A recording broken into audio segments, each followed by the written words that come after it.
Right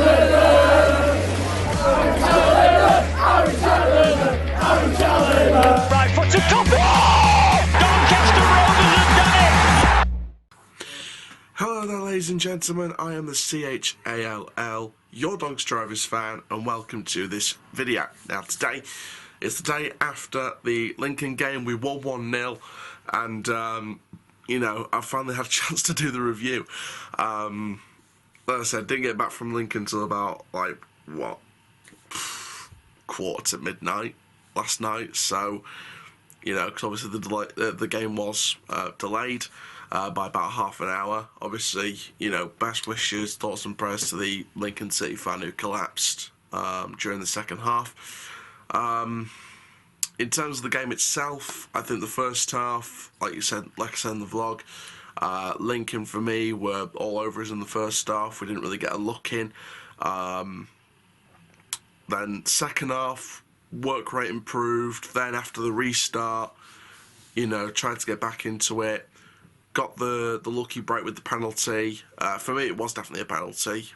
Some Lincoln fans have said it wasn't a penalty, but you know, I was right behind that, and I saw, you know, the contact with the hand, so I thought it was definitely a penalty.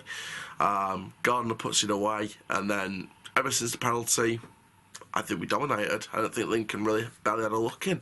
I think the defence was spot on. I think Alowu, Younger, Rochelle Williams, again, one of his better performances in a Rovers shirt. For me, and I think someone said that, I don't know who said this on Twitter, but shout out to whoever did say it, because I think they're absolutely spot on. Rochelle Williams, for me, works better in a back three than he does a back four. He works better in a back three rather than having to work with just one person in a back four with two centre backs instead of three. So Rochelle Williams for me works better in a back three. I think the formation that McSheffrey chose, if we play it the right way and change a couple of things that weren't working, that for me is a good formation to use going forwards. You know, whether it's McSheffrey or a different manager next season or in the future, that for me is a good formation to use. Because you've got the back three, you've got your wing backs who can operate attacking and defensive. You've got your two midfielders, you've got your two cams, you've got your main forward. For me, that should be the formation we should be using. I don't know about you guys, but I think the 3-4-2-1 is the formation that I would go with. In terms of a couple of things that need changing, I think first thing is long balls. It doesn't always work. We saw that in the first half. You know, we always kept seeing long balls being booted up. No one won the header pretty much every single time. So why in the bloody hell are we still doing long balls that do not work constantly each and every time? You know the definition of madness, doing the same thing over and over again? That is what we were. We were Madness FC. We were doing the same thing over and over again and with the same outcome. It did not work. So for me, that's one thing we need to cut out. Long balls. The best stuff I see us play, even under Wellens, you know, the best stuff I see us play is when we're playing along the ground. When we start playing ground football, the passing, the movements, the quick 1-2s, finding the gaps, plugging the gaps, playing it out wide, cutting it back inside. You know, the ground stuff. You know, only do the long stuff if you have a long pass or if you see someone that's further along the pitch that you think you can definitely reach. Only choose that option if need be. Rest of it should be along the ground, attacking, pressing football, for me personally.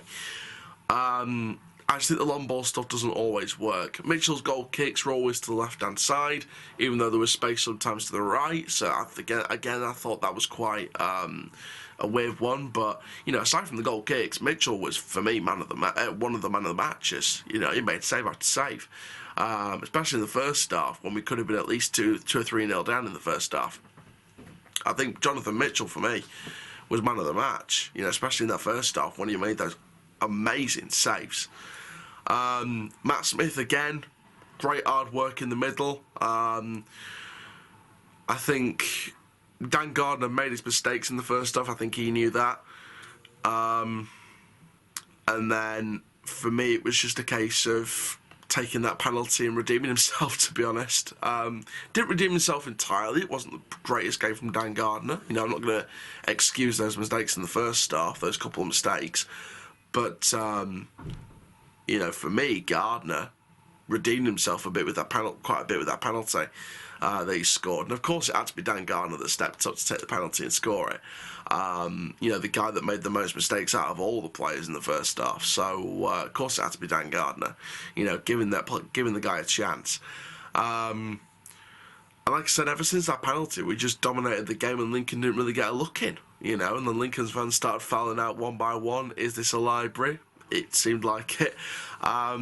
And then we hit full time, we win. We get the 3 points. We don't have to play the prettiest every single day, every single game. But as long as we get 3 points out of it, or at least a point, well, to be honest with you, I'm not even accepting a point on some games now. I'm accepting nothing but 3 points. Then I'll take it. I'll take 3 points in an ugly fashion. You know, it's 3 points at the end of the day. Sometimes we have to win ugly to win games of football.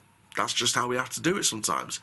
You know, there might be some times when they're there for the taking and we play ugly football instead of pressing football that could close them down. But for me, I think with the way that Lincoln were playing in that first half, I think the way we saw it out and the way we had to play this ugly style of football where we just had to take the opportunity when it comes and just see the rest of it out and play like a very young K Don's defensive performance.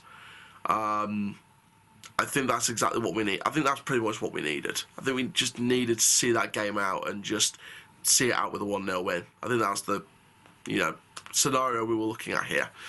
Then full time came around. All pretty much, you know, some of the squad coming over fully. Some of the squad joining in with our chants in the stands was amazing.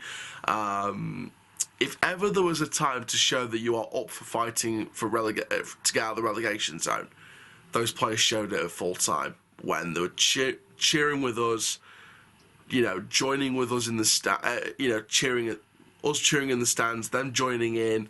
Frank Sinclair with a double fist pump. It's brilliant. It's brilliant.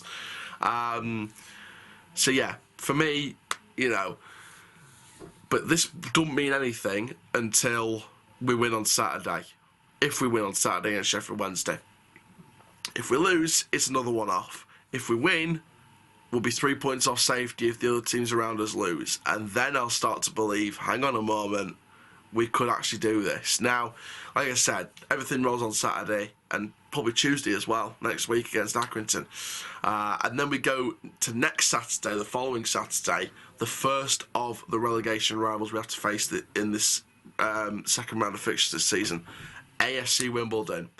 You've seen on social media, I will be there at Plough Lane for the Wimbledon match. So make sure you do say hello if you do see me at the stadium. And yeah, that'll be a really fun one. Relegation rival. I expect a real 6-pointer match. And we'll see how that game goes. I think Wimbledon's still winless in 2022. I might be wrong now, though. I think they've got a point. I think they've got a couple of points, but I'm not too sure if they've won yet this year. I think they're still winless. So if they're still winless by the time we face them, they are there for the taking. Trust me. But there we are, guys. Thank you very, very much for watching this match review. Make sure you do like, comment, subscribe. Click notification bell so you never miss a YouTube video. I am the CHALL, your Doncaster Rovers fan. Goodbye.